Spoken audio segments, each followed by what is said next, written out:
Hey guys, this is an instructional video for your midterm outline discussion. Not the final midterm, but just the outline discussion. And I'm going to try to make this as painless and as simple as possible so you're not watching a 20-minute video.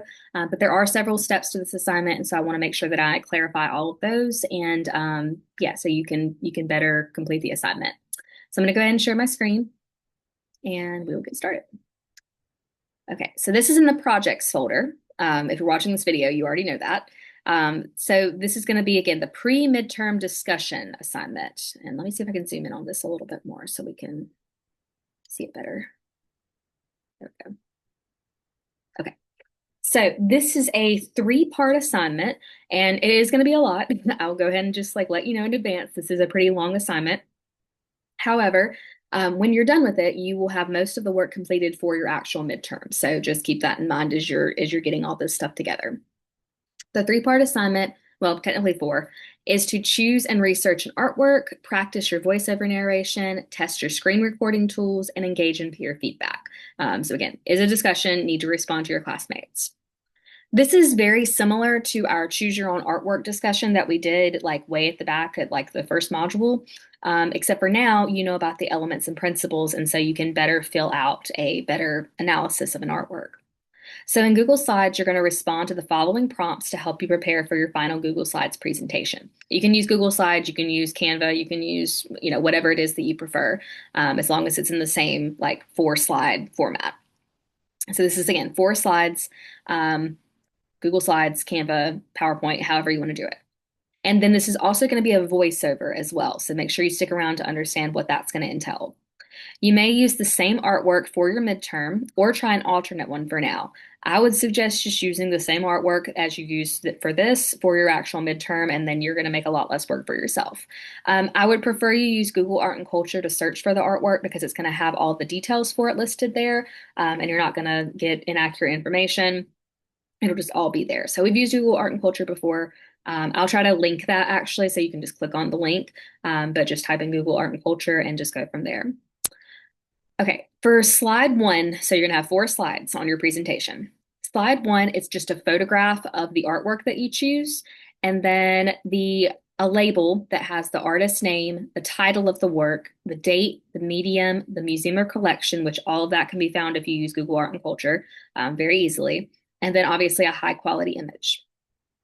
You can copy and paste the image onto every slide if you want to. I think that would probably be helpful, so that we have that to refer to when you're explaining this other information. But definitely include it at least on the first slide. The second slide is a 75 to 100 word description on the subject matter. And remember, subject matter is only the visual description. So this is no interpretation. This is no talk about formal elements and principles. This is just you describing what people, objects, and spaces are being shown, what's in the foreground, middle ground, background, the corners, just be as descriptive as you possibly can about what the artwork looks like. Another reminder on this, if you choose an artwork like The Last Supper or something that has a biblical or mythological story attached to it, and you already know about the characters that are listed there, don't act like you know who those people are. This is like you're coming into it blind and you have no context for the artwork before this. Imagine you're you're seeing this artwork in person and you're describing it to me over the phone. And I want the best, clearest visual I can possibly have. So say where the people are at, what they're wearing, just as many details as possible, and it'll easily make it to 75 to 100 words. Okay. Third slide, visual analysis notes. So this part is important. I'm actually going to kind of clarify some things as I'm going through this video. You're going to choose at least two formal elements of design that you see in the artwork. You're going to identify and describe how each is used. So color, line, shape, space, texture, any of those. Now the kicker is, and this is a really important part, because remember, elements are like ingredients and principles are like recipes. So you're not only telling me the elements that are being used, you're telling me how the elements are creating a principle. So for example, let's say that you choose color and texture to be your two elements. Those are the ones you see stand out the most. and you say the principle of design that you're going to choose here is balance. And you're going to talk about specifically symmetrical balance. So those are your three elements and principles. You've got two elements, the color and the texture, one principle, the balance. Now, the elements you choose have to talk about how it creates the principle that you chose. So you could say, like, color creates a sense of symmetrical balance because there's a red circle on one side and a red circle on the other side that are exactly the same. And they have a fuzzy texture and everything else is smooth. That would show a sense of balance and talk about how two elements, two ingredients are being used to create a recipe or a principle, which is balance. So these two have to connect to each other. It can't just be two random elements and then one random principle. It has to be how do two elements create one principle. And I'll kind of edit this a little bit to make that more clear because I read back through it and it's not super clear on how that says. Okay, and then 4 is an initial interpretation, just a short paragraph on what mood, message, or idea do you think the artist might be expressing, and how do the visual elements support this idea? Because remember, form and content, those are inseparable. Whatever the artist chooses to make the form look like influences the way that the message comes across at the content. And remember, this is a draft, so your interpretation may evolve after you research more deeply. Now, this first part here, this is just your interpretation. I want you to be very personal about this. I want you to use active seeing. It can mean something to you that it might not mean to somebody else, but I don't want like a general take on this. Like, tell me what you feel, like what this makes you think about, what associations you have, what memories it triggers, like all of those things. And then after you write that short paragraph, you're going to find 2 resources for research. And these sources are going to tell you about the artist's background or intent and the historical or cultural context of the artwork. You'll need to include a full citation for each one using either APA or MLA format. And then these are annotated sources. So you need 3 to 4 sentences for each source explaining what that source shows. So this is all going to be on one slide, all of the research there. If you have not had to like research scholarly resources before, I would highly recommend, and I will put it here, use Google Scholar. I'll show you how that works. This can be a great tool for other classes too, if you're asked to do research and you need like peer-reviewed resources. So you just type in Google Scholar into Google, click here. And then this takes you to like a separate browser, basically. And so everything you type into this, let's say Mango,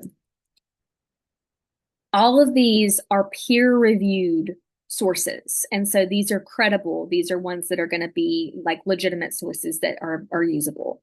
Like Wikipedia, blogs, that sort of thing are not credible sources, but these have been peer-reviewed by professionals in the field. And again, you can use this for anything. It can be for biology or English or history or any of those things. These are going to be good sources for you to use. And all you have to do is type in Google Scholar and go to that separate browser. Okay, so that's the end of the presentation. So you've got 4 slides. 1, the image and the label. 2, the subject matter. 3, the formal elements and principles. And then 4, the content or like your interpretation and the artist intention. Okay, that's part 1. Part 2 is recording practice and peer feedback. So you're going to use this app called ScreenPal or a similar tool to create a 2 to 3 minute voiceover video of a simple, and this should say, of your presentation where you explain your chosen artwork. The video should include the artwork and identifying info and a spoken explanation of subject matter, 1 formal element that you chose, and 1 principle of design that you chose. And then a short interpretive comment or what you think the work means. You don't need to talk about your research yet, just your interpretation. And then this is the instructions. I know a lot of you guys have Chromebooks, so this is the instructions for downloading ScreenPal. I believe, and it's not on my computer, but other students that I have that use Chromebooks that are in person have already done this assignment. And they've told me that there is an option on Google Slides where you can just record that way. So if that works for you, that's totally fine. As long as you have 4 slides, I don't care how like you create the slides or like what you use to create the slides. And as long as you have a voiceover video that is showing me the slides that you created and your voice talking over the video, that's all that I want. So ScreenPal is from what I've heard is the simplest, but if you have another application that would work, that's totally fine as long as it's doing the same thing. And then part 3 is the peer response. So you're going to reply to at least 2 classmates with feedback on their videos, and you need to delete that. And make sure you're being kind, constructive, and specific, and comment on the clarity and pacing of their narration, their use of visual vocabulary, the connection between form and content, and any helpful suggestions for making their message stronger. These responses must be 3 to 4 sentences and go beyond just good job. This is feedback that you would want to receive if you were on the other end of it. And so you want to be as detailed as possible, give as specific, advice as you can, while still being kind. Like don't like rip anybody apart for their presentation. You want to make sure that you're still being constructive and not mean. But yeah, so that's the entire assignment. And again, after you finish this, you will be in really, really great shape for your actual midterm project as long as you use the same artwork. Please don't use an artwork that you have already used before, and don't use don't use Starry Night, like the traditional like Starry Night that we know. I've got that in the instructions maybe. Let's see. Don't use Starry Night or an artwork you have used before. So those are the only requirements really. Make sure that you upload this as as you're recording. And as long as you're showing all of your slides, you don't need to upload the presentation. But if you're not showing all of your slides, you need to make sure that you upload the presentation alongside the video. If you have any questions or concerns, please, please, please contact me before the weekend and I can help you with the technical side of this. I know a lot of people will wait till the last second and won't get their ScreenPal thing downloaded or can't figure out how to record, etc. So make sure that you get that taken care of before the weekend, and I will do my best to help you however I can if you have any issues with it. So yeah, that's all I've got for you for these instructions. I wish you guys the best of luck. And again, just reach out if you have any questions at all. And I look forward to seeing your presentations.